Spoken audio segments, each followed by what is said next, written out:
नमस्कार दोस्तों, fundamental analysis की इस सीरीज में आप सभी का स्वागत है। आज हम एक बहुत ही इम्पोर्टेंट पैरामीटर पर बात करने वाले हैं जिसका नाम है ईपीएस। ईपीएस बहुत इम्पोर्टेंट है किसी भी कंपनी को एनालाइज करने के लिए, क्योंकि ईपीएस के थ्रू हम काफ़ी सारी चीज़ों को इवेल्युएट करते हैं। तो चलिए वीडियो को स्टार्ट करते हैं। और वीडियो स्टार्ट करने से पहले अगर आपने अभी तक चैनल को सब्सक्राइब नहीं किया है तो प्लीज़ चैनल को सब्सक्राइब कर लीजिएगा, और वीडियो पसंद आता है तो लाइक और शेयर करना बिल्कुल ना भूलिएगा। ईपीएस किसी भी कंपनी के एक शेयर पे होने वाले प्रॉफिट को शो करता है।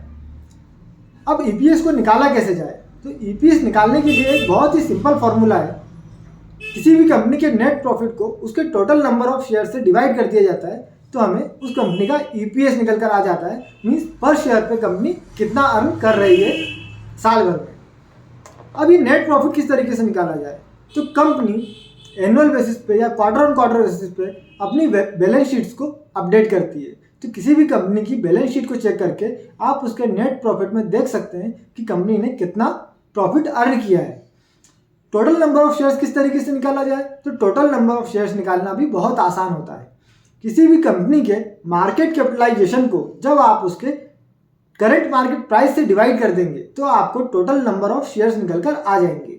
तो किसी भी कंपनी के टोटल नंबर ऑफ शेयर्स कैसे हैं, कितने हैं, उसको निकालने के लिए आप उसके मार्केट कैपिटलाइजेशन को डिवाइड कर दीजिएगा, मार्केट कैप को डिवाइड कर दीजिएगा करंट मार्केट प्राइस से, तो आपको निकल कर आ जाएगा उस कंपनी के टोटल नंबर ऑफ शेयर्स। तो ईपीएस निकालना हमने सीख लिया। अब ये ईपीएस कितना होना चाहिए? तो ईपीएस जितना ज़्यादा होता है उतना अच्छा होता है।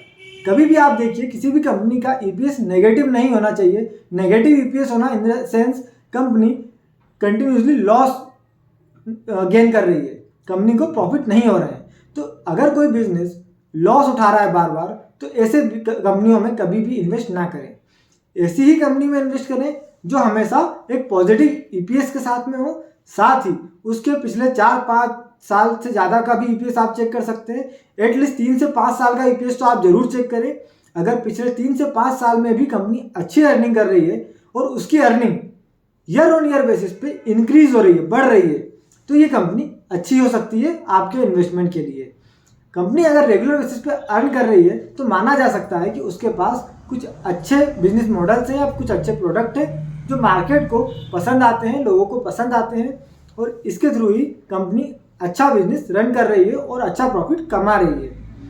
कंपनी का ईपीएस अगर बहुत ही ज़्यादा बढ़ रहा है तो आपको कुछ और पैरामीटर्स देखने की भी ज़रूरत है कि कहीं कंपनी ने बहुत ज़्यादा डेट लेकर तो अपने ईपीएस को नहीं बढ़ाया। क्योंकि डेट लेना गलत बात तो नहीं है, आप डेट लें बट एक लिमिट में लें तो ज़्यादा अच्छा होता है। बट अगर कोई कंपनी लिमिट से ज़्यादा डेट लेकर अपने ईपीएस को बढ़ाने की कोशिश कर रही है तो ये कंपनी के लिए कई बार नुकसान भी दे सकता है। तो इस तरीके से डेट वाली कंपनियों से बचें, साथ में जिनका ईपीएस काफ़ी अच्छा हो ऐसी कंपनियों में इन्वेस्ट करें। केवल ईपीएस एक ऐसा पैरामीटर नहीं होता जिससे आप किसी भी कंपनी को जज कर पाएँ। इसीलिए हम आपको डे बाय डे काफ़ी सारे फंडामेंटल पैरामीटर्स को बताते हैं, उनसे रिलेटेड नॉलेज आपको देते हैं।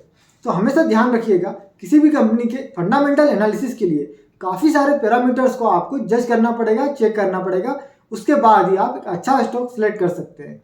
इसीलिए पर्टिकुलर किसी स्टॉक को या पर्टिकुलर किसी टेक्निक को लेकर स्टॉक एनालिसिस करने का या स्टॉक पिक करने का ये डिसीजन कभी ना लें।